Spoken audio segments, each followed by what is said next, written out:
بسم اللہ الرحمن الرحیم۔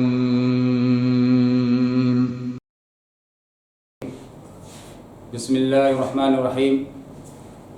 عزیز طلبہ و طالبات، درجہ مولوی مدرسہ بورڈ کی جانب سے آن لائن تعلیم کا سلسلہ جاری ہے۔ آج اسی سلسلے کی کڑی کے تحت سراجی کا وہ مسئلہ کہ فروض مقدرہ کتنے ہیں، یعنی مقررہ حصے جو قرآن کریم، احادیث اور اجماع میں بتائے گئے ہیں، وہ حصے کتنے ہیں اور ان کے مستحق کون کون لوگ ہیں، اس کو بتایا جائے گا۔ تو سب سے پہلے میں عبارت پڑھ دیتا ہوں۔ باب معرفت الفروض و مستحقیہا، یہ باب حصوں کے جاننے اور اس کے مستحق کے بارے میں ہے کہ حصے کتنے ہیں اور اس کے مستحق کون کون لوگ ہیں۔ الفروض المقدرۃ فی کتاب اللہ تعالی، وہ حصے جو کتاب اللہ میں مقرر ہیں، ستۃ، 6 ہیں، یعنی مقررہ حصے جو قرآن کریم میں بیان کیے گئے ہیں وہ حصے 6 ہیں۔ النصف والربع والثمن والثلثان والثلث والسدس، کہ نصف، ربع اور ثمن، ثلثان، ثلث اور سدس، علی التضعیف والتنصیف، دونے کے طور پہ اور آدھے کے طور پہ۔ عزیز طلبہ، آپ اس بات کو سب سے پہلے اپنے ذہن میں نوٹ کریں کہ قرآن کریم میں جو حصے بتائے گئے ہیں، مقرر ہیں، وہ 6 ہیں۔ نصف، ربع، ثمن، ثلثان، ثلث اور سدس۔ آپ اس کو دو حصے میں تقسیم کریں، 2 نوع میں تقسیم کریں۔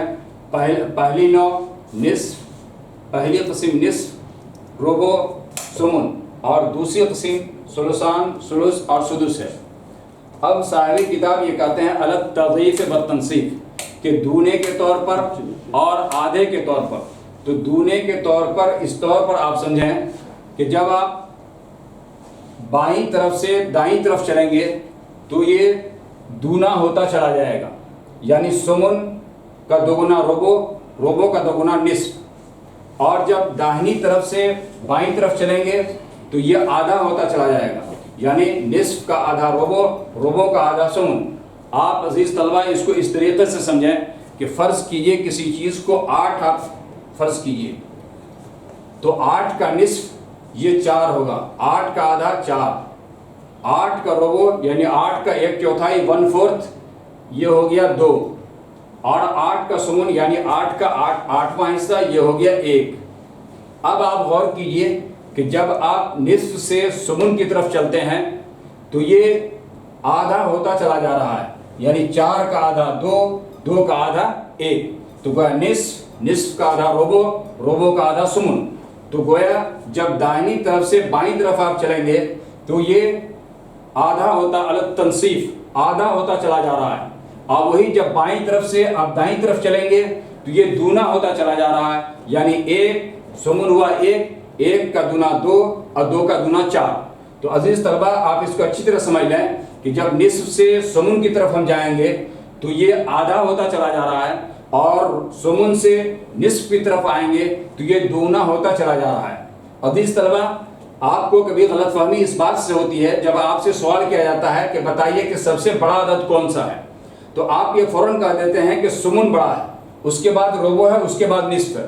تو آپ یہ سمجھتے ہیں کہ ثمن کا مطلب آپ سمجھتے ہیں 8، ربع کا مطلب آپ سمجھ لیتے ہیں 4۔ نتیجہ یہ ہوتا ہے کہ آپ کہہ دیتے ہیں کہ ثمن بڑا ہے اور ربع کو اس کے بعد بڑا کہہ دیتے ہیں، حالانکہ یہ ثمن ہے، ثامن نہیں ہے۔ ثامن کے معنی 8 آتے ہیں، ثمن کے معنی آتے ہیں 8واں حصہ، اس لیے 8واں حصہ یہ ربع یعنی چوتھے حصے سے کم ہوگا۔ یہ ثمن بڑا نہیں ہے بلکہ ثمن سب سے چھوٹا عدد ہے۔ نصف بڑا ہے، نصف کے بعد جو ہے وہ ربع ہے، اور ربع کے بعد ثمن ہے، یعنی ثمن سب سے چھوٹا حصہ ہے۔ تو آپ اس بات کو اچھی طرح سمجھ لیجئے کہ جب نصف سے ثمن کی طرف جائیں گے تو یہ آدھا ہوتا چلا جائے گا، اور ثمن سے نصف کی طرف آئیں گے تو یہ دونا ہوتا چلا جائے گا۔ اسی طریقے سے دوسری قسم میں بھی آپ غور کریں گے تو یہاں بھی ثلثان سے جب سدس کی طرف ہم جائیں گے تو یہ آدھا ہوتا چلا جائے گا۔ آپ اس کی مثال یوں سمجھیں، اگر کسی چیز کو 6 فرض کریں تو 6 کا ثلثان، 6 کا